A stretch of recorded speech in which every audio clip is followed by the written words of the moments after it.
Hi HR Nation, it's Chris Rainey. Welcome to HR Leaders, the show where we interview today's most successful and innovative HR practitioners. Today we're lucky enough to be joined by Victoria Pal. Victoria is the Head of HR Transformation and Services at Capgemini. Victoria, welcome to the show. Thank you, Chris. Nice to be here. Nice to meet you too. Victoria, fill in the gaps. Tell HR Nation a little bit more about yourself and your journey to becoming the Head of HR Transformation and Services at Capgemini.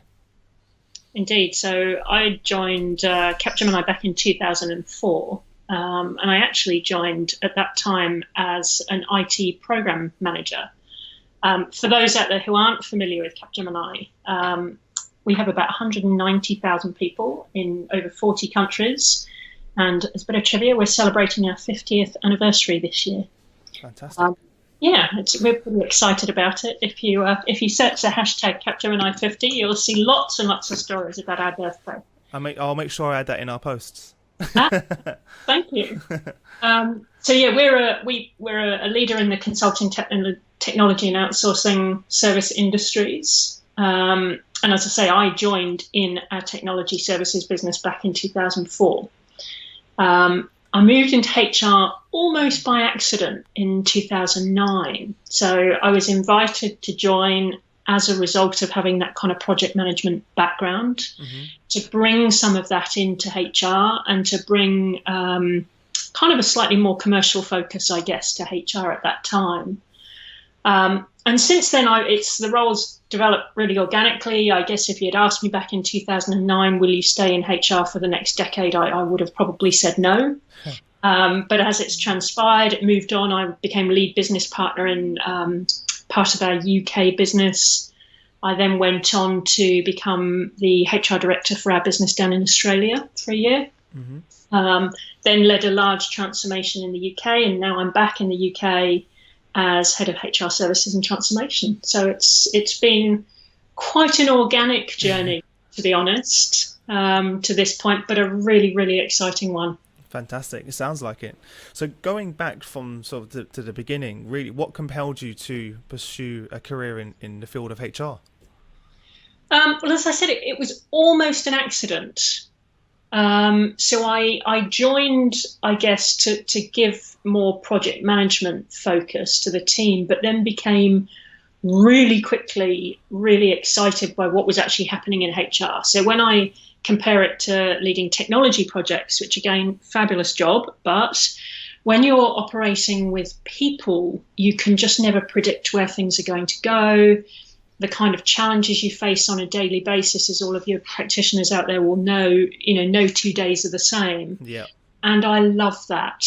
I really love that. And I found that the breadth which you need to have to run services. So, the services I'm accountable for at the moment cover everything from sort of payroll, HR help desk, so sort of more administrative, right the way through to, compensation and benefits, international assignments, analytics, which is a new practice. So there's always an opportunity to balance that kind of operational challenges with a real strategic focus. Where should analytics be going? How should we be organizing HR in an organization like Capgemini? We serve about 9,000 employees. So, it's a decent size employee base to kind of have some fun and think about how we organize the services to give them best value.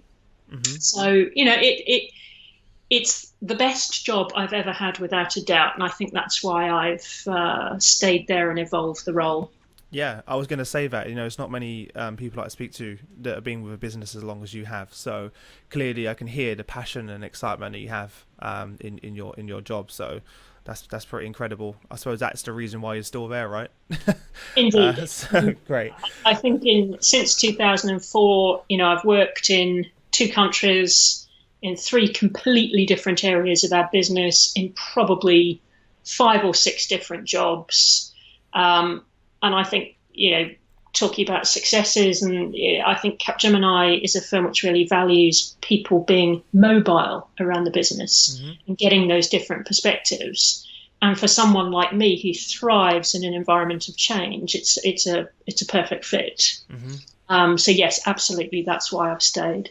Fantastic. Well, it's crazy to think that there's still businesses at the moment that don't offer their employees that flexibility. When you mentioned the mobility side and having a mobile, it's crazy. So it probably wouldn't work for me. I think before I joined Capgemini, I'm happy to come clean and admit that my longest tenure in any one single organisation was 3 years. Mm-hmm. So I think that really says something about Capgemini. I'm coming across as an evangelist now, but I guess I am one after being there that long. Yeah. It says something about an organisation where it historically over, 15 years or so career, 3 years was my max, and I've been there since 2004. And it's solely, I think, down to mobility. Fantastic. Well, it just shows how those things can be. I think a lot of companies take that for granted, but in your case, you can see how major the impact that's had on you being there and keeping someone like yourself in the business. So it's perfect. It's even in my last role, I was there for 10 years in that role, from the age of 17 all the way upwards, which is quite it's definitely not the norm, let's say. No. As I said, I spent the last 10 years speaking with HR leaders, and it's very rare. I think the usual it's between 2 and 3 years before they move on to a new role. So it's very rare that I speak to someone who's been in a role such as yourself for so long. And that's just a testament to the business. So that's fantastic. So moving on, what does your morning ritual look like? How do you spend the first few hours of your working day? Well, I kind of cheat here. So my morning ritual actually happens in general the evening before. So before I kind of put the day to bed, I actually just spend a few minutes reflecting on what I got done, what I didn't. One of my really important rituals is reflecting daily or weekly on who I need to say thank you to. Oh, amazing. So we have some, recognition tools, as many of your listeners will, and I think you really have to make an effort to make that part of your ritual. Mm-hmm. Actually, what can we celebrate? Who do I say thank you to? And then, I guess, a more personal reflection: what did I get done? What are my goals? What do I need to get done tomorrow? Mm-hmm. So I kind of end the day by thinking ahead. What do I intend to do with my morning? Mm-hmm.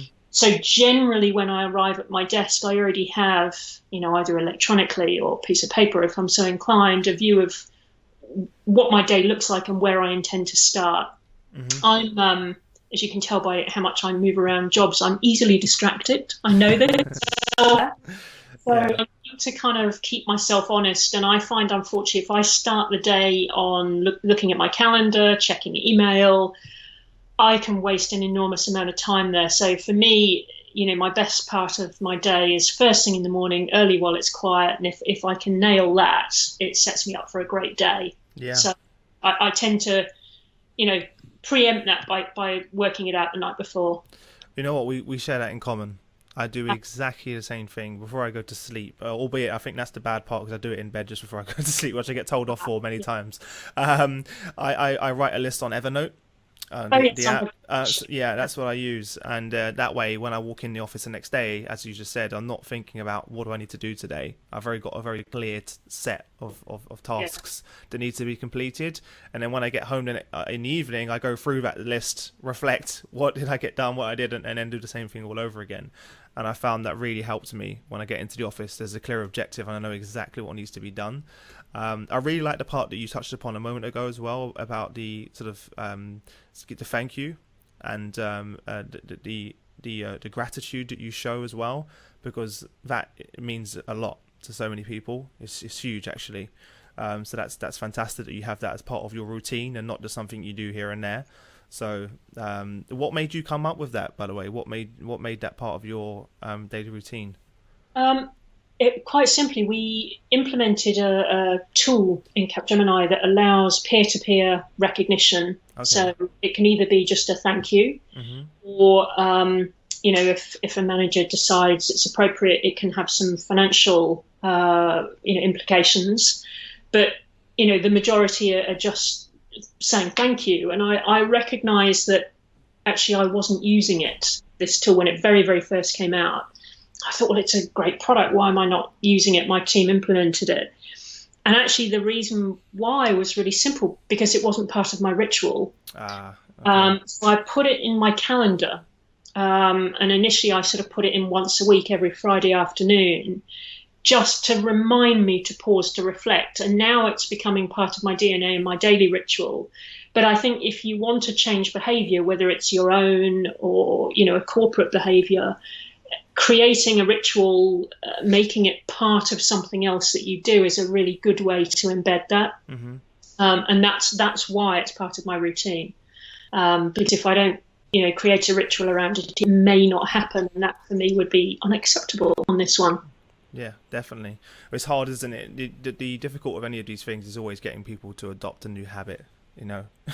It's very difficult for people to generate that habit. And as you said, unless you do it over and over again, it won't become part of your daily ritual and your habit. So that's fantastic. Outside of obviously setting up your morning ritual and what you're doing on your working day, what really occupies your mind on a day-to-day basis?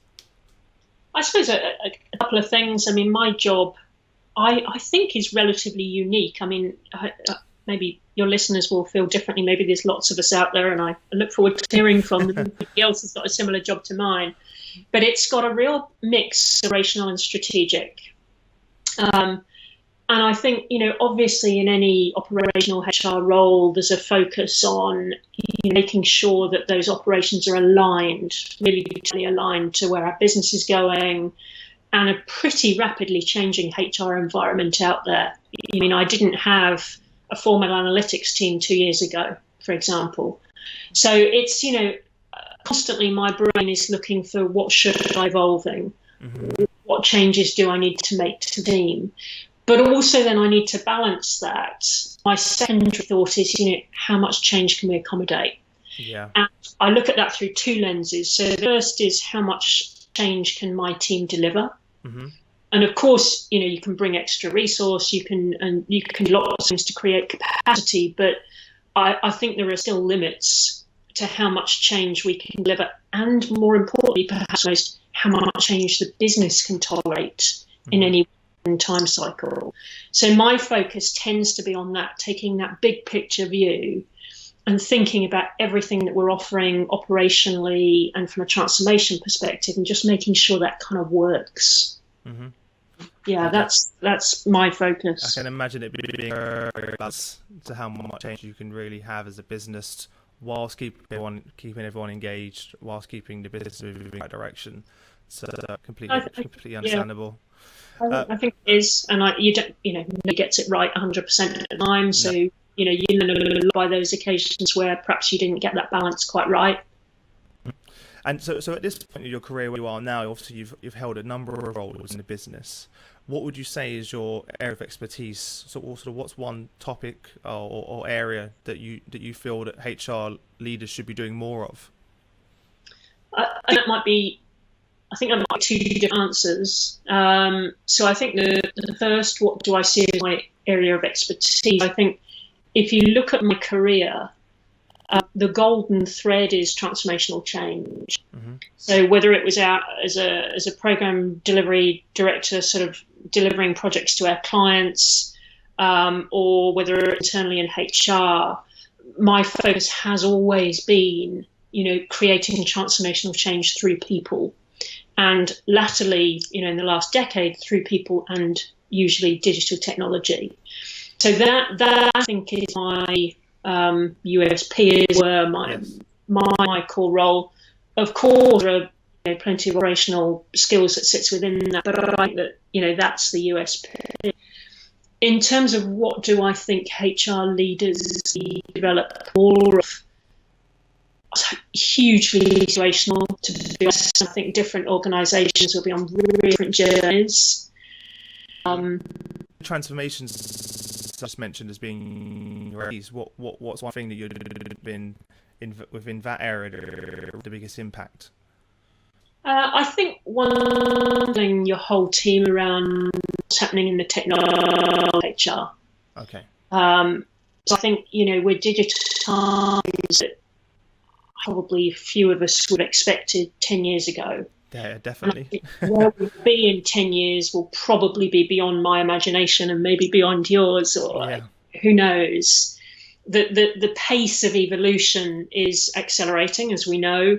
And I think just not being overwhelmed by that and not spending hours and hours on, board, whatever you're looking at every night, but, just keep near to what's changing to become more and more key for HR leaders. Mm-hmm. And for yourself personally, outside of your sort of daily role, or both internally and externally, what are your personal goals? I suppose personally, I tend to focus on two things. If I focus on too many, I get a bit lost. Thinking from a lens, if I were to do nothing, I feel that my team had been developed and supported and my clients had been delighted. If I could end the year looking back thinking, I think I've done those two things, that would make my life complete. I think that if you do those two things, and probably I guess that the third thing would be personal growth. Sure. I consider myself to be a lifelong learner. I think that's part of who I am. So I think, if I've done those three things, developed my team, delighted my clients, and developed myself, I think that's a successful year. Mm-hmm. From a professional lens, I think, if I can play a part in helping Capgemini to attract and retain the best possible talent, that for me, I think translates to perhaps moving the dial on some of the digital HR experiences, creating opportunities to unlock talent. So, looking at how we support and inspire people so we can start to tackle the skills gap, unlocking talent. I think, those are the sorts of areas where we want to focus. And it's hard sometimes, I think, to translate what we do on a day-to-day basis, running payroll, to those quality objectives. But I think, it's really important for yourself and your teams to create that link all the time so that people understand, why they're doing what they're doing. Yeah, that making sure everyone has that sense of purpose and understanding what their individual, how that impacts the business. Exactly. Everyone needs purpose outside of just their actual job. I think everyone knows what they're doing, sort of technically on a day-to-day basis. But I think having a wider understanding of what the impact they have on the wider business and the sense of purpose, I think that's really the key to retaining employees and also having happy employees that go above and beyond what's really required of them. So definitely agree with you on that one. In terms of HR skills, what HR skills do you feel will be more important in the future? I think there are probably a couple of things. So we've talked a lot about technology. Yep. So as a function, HR must become more technologically literate. I think for me that is an absolute given. Mm-hmm. Quite how that translates into people's operational data, I don't think I know yet, and I'm not sure. That is the question. He does, really. No one does. That's the question right now, isn't it? Well, I think it is, and maybe we'll come back to technology, but I think for now, I think it is definitely something that I expect to see more of. Then I think there are two more things. So the first is agility. I think HR professionals, my experience, even in the decade or so I've been around, is I feel that roles were much more tightly defined when I was in the HR space. And now I think, one needs perhaps to be able to be more flexible, to be more responsive to your clients, whether that's your employees or your business clients. I think agility, resilience are going to be really important for HR. And then lastly, I think the ability to transcend the operational and really question your own work, whether that's at the HR director level, very senior, looking at, is my team structured in the right way? Am I delivering the right services? Right through to somebody on a HR help desk thinking, actually, is this adding value? Is this a way I could get this to my employee? Is this process right? Could I do this an easier way? And actually being bold enough to challenge status quo in a constructive way, not a destructive way.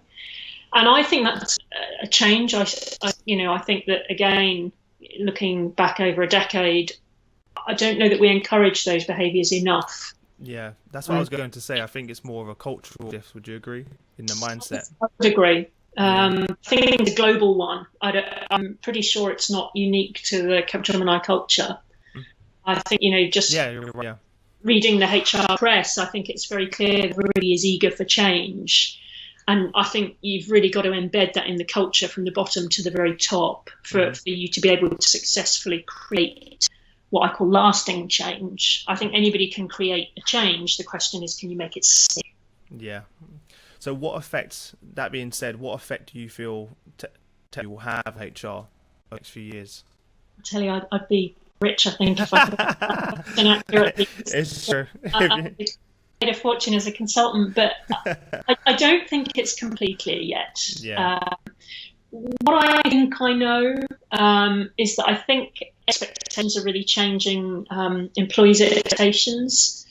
So my hypothesis is that employees will expect more, I'll call a kind of retail style experience. So whether it's personal banking or, to name drop other firms available, but Amazon, to have that more streamlined, mobile enabled experience is, I think, absolutely will be expected as a matter of course. And I don't think we're there yet as an industry, and in many places, certainly the people I speak to aren't.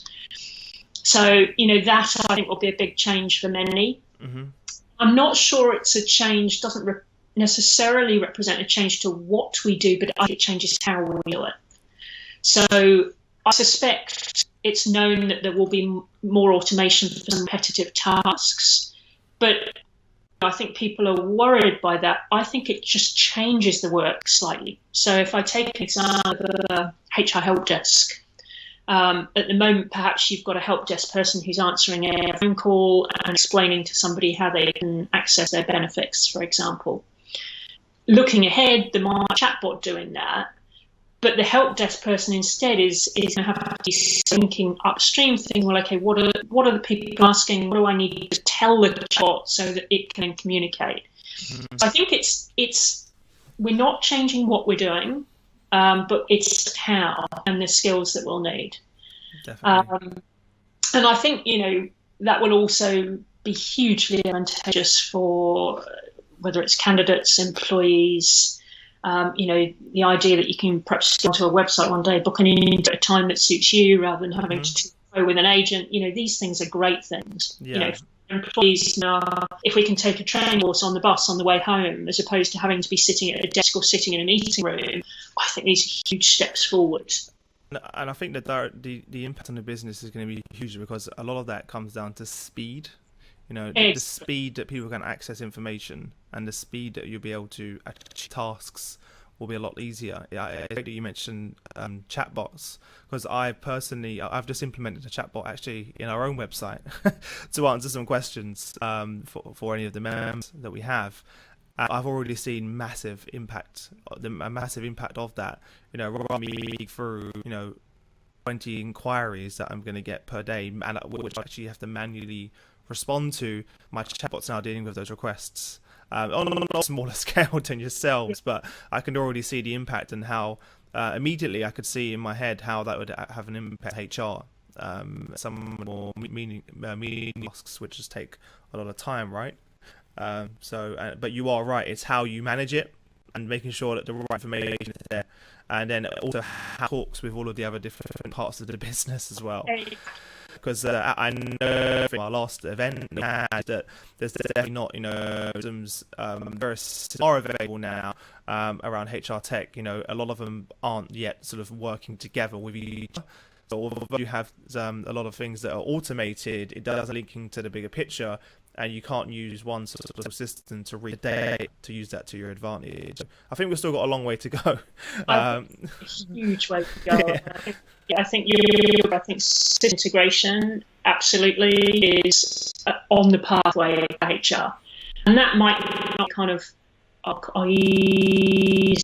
traditional systems integration, as in having everything formally talk to everything else, but it needs to be seamless. They've got to go 6 different places to achieve. Exactly. Yeah, that's exactly what I meant. And I think it's about making sure that you're always where the attention is. And we know right now the attention is on mobile.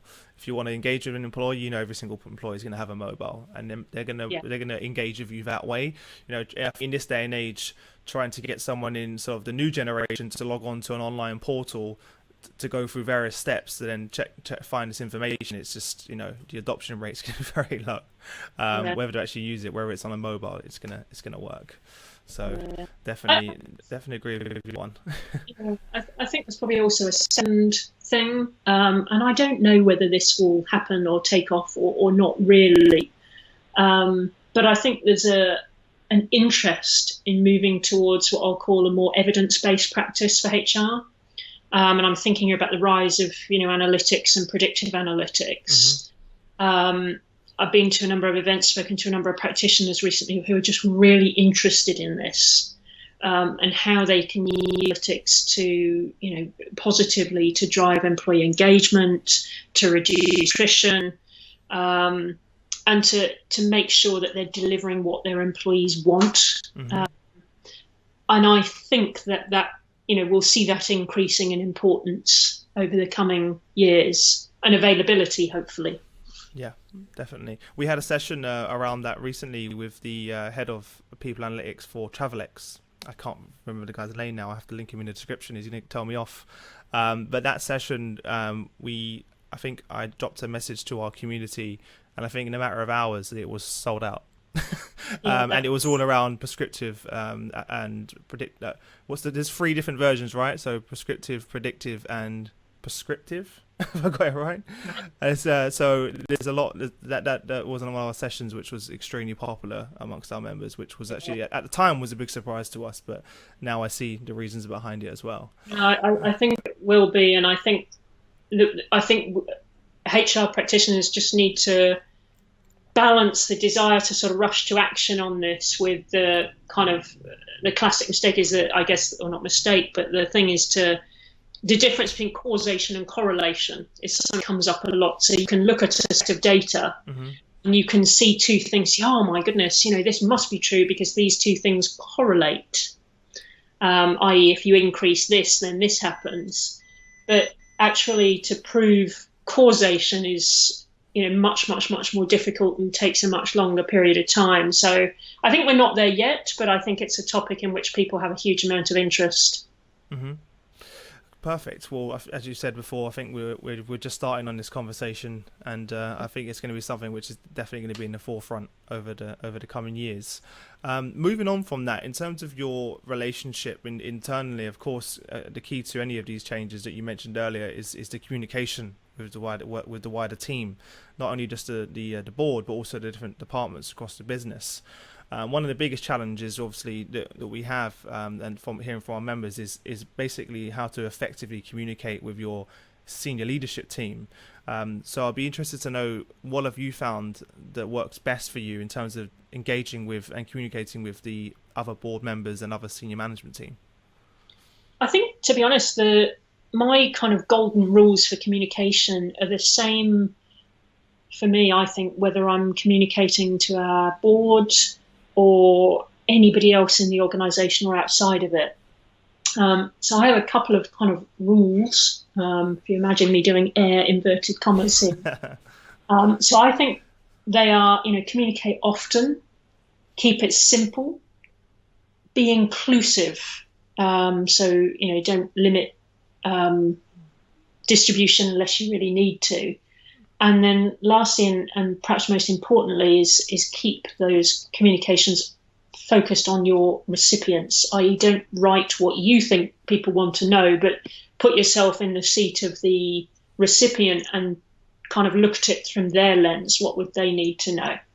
And I think if you can do those 4 things, often simple, audience focused and inclusive, I don't think you can go far wrong. Fantastic. Great advice.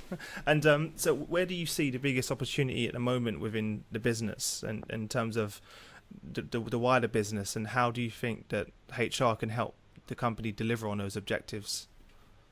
Yeah, so I think it's interesting in Capgemini, we're obviously in the technology sector. So one of the challenges facing the sector at the moment, not just Capgemini, is that we're absolutely determined to increase the number of women in our organisation, and I think HR obviously have a role to play in making that happen. So in Capgemini, we've created a program called our Active Inclusion Program, which is designed both to achieve that as well as making us as inclusive as possible for all colleagues. And it's been a really interesting journey for us. So one of the biggest pieces of education is really that focus on inclusivity, hence the choice of words, very carefully, active inclusion. Mm-hmm. Helping to educate that not excluding is not the same thing as including. And for me, there was a bit of an epiphany, and I went to a conference, sat down next to a gentleman who I hope will forgive me if he hears this, but I forgot his name. But he gave a story from his organisation where somebody had joined their organisation, a lady. He was chatting to her and she said, "Oh, well, I don't know if it's okay in the office. I was about to mention that my wife and I went and did something at the weekend, but, I don't know if people will be comfortable with that." And he said, "Well, oh my goodness, why would people be not comfortable? I'm an ally and, of course we're comfortable." And she looked him in the eye and she said, "How would I know?" That's true. That's a good point. And honestly, it was a really important moment for me when I just, I think everybody needs an epiphany in relation to the inclusivity before you really kind of get it. Yeah. What it must be like to live in a world where you're constantly editing yourself when you're at work. How exhausting is that? So, for me, that is a huge focus for our business is to create or, continue to be a business in which everybody can come to work and be who they are. Nobody needs to edit themselves at Capgemini. Mm-hmm. So that, is a real opportunity, I think, in our business, and not just in ours. We know in the tech sector that this is an industry issue, particularly around gender. Mm-hmm. But it's a really important one. And I think it's, for any HR team that is not looking at this, I challenge whether perhaps they should be. Yeah, and it's also a very meaningful one as well to focus on. And I think, as you said, everyone would have assumed that individual would have thought it was okay, but you can't simply assume that people know. No, you can't. And I can only imagine going to work on a daily basis with that as a constant. As a constant, really, on the mind of that individual. As you said, it must be very taxing on energy in the mind, and absolutely draining, debilitating. Yeah, it's actually getting people to think about that and think about the language that they use in the workplace. Think about how they could be more inclusive. Yeah, I think is important, and not so it's something that, you're constantly worried about what you're saying, because I don't think that's great either. Yeah. But I think there are relatively small changes people can make that would really make a world of difference, so that everybody knows that, you can come to work and be who you are. Fantastic. Well, that's really what it's about, right? Exactly. You spend more than half of your life at work, so exactly. You want to be in an environment where you feel included and you feel accepted and you feel that you're valued. Part of. It's valued. That's the perfect word. Well, look, that leads us on perfectly to our quickfire round. So what I'm going to do is ask you 5 questions, and you have no more than 30 seconds to give us some amazing answers. Are you ready? Yes. So what was the number one thing that was holding you back from becoming a senior HR leader? 30 seconds. I think it was accepting that HR was my career. Okay. I think I wasn't. When I became completely certain that HR was my future, it happened very easily. Okay, perfect. And so within that, what was the best piece of business advice that you ever received? Focus on your client. Fantastic. What's one book that you would recommend to our audience, and why? Oh, I couldn't ever recommend one book. Doesn't have to be HR related. No, you can name a few. It's fine. My house is nearly disappearing under books, so I think that a book I'm really enjoying at the moment is a book called Black Box Thinking, Okay. which is all about kind of how you need to work pretty hard to challenge the beliefs that you may hold quite dear. And I would highly recommend that. I think it's been a really interesting read. And who's the author of that? Oh, Do you have? If not, don't worry. I'll find it and I'll link it in the description. There's no problem. I'm just looking for it on my bookshelf. I think I will come back to you on that. That's okay. I'll make sure I link that in the description so everyone can see that. And share one internet resource that you use to increase productivity or stay up to date with current events. I am a recent convert to Twitter. Oh. So having written it off for a number of years, I find it a really good way to stay quickly current. Fantastic. I think there's so much happening. Just a really getting an insight into what's happening quite quickly. I'm finding it valuable. Great, fantastic. What's one thing about your business that I know it's hard? This is going to be a hard question. What's one thing about your business that you're most excited about today?